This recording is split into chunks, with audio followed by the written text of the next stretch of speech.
So we're in late June and the hydrangea flowering season is about to take off in everybody's gardens, and I thought we might just have a look at the Burncoose stock this year in one of the outside beds which the public don't get to see.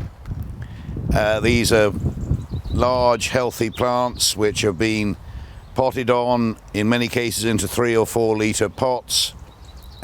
They've been properly spaced so that they're not all growing in together and becoming leggy, and as you can see, the flower is starting to come here and there. More exciting still is that some of the blue flowering varieties are starting to flower a nice blue. Hydrangea taube, if we get the soil mix wrong and we get neutral or only slightly acidic compost, then we don't get the proper blue coming out in the flowering.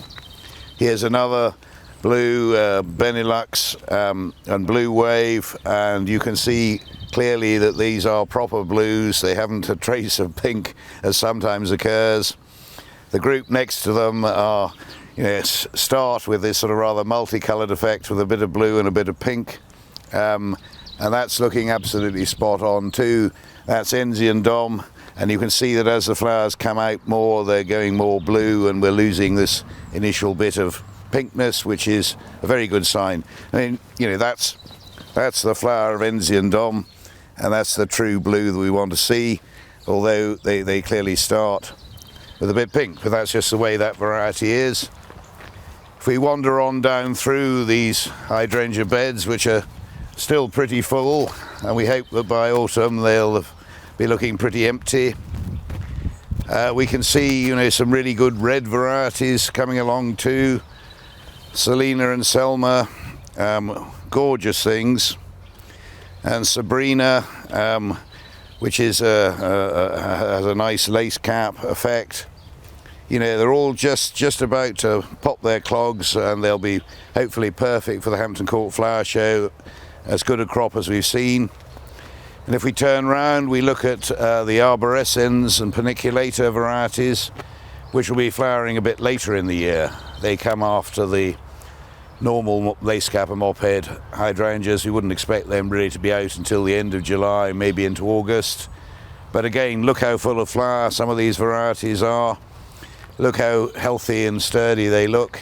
And if we look this side, we see some of the arborescens varieties just producing lovely flower heads.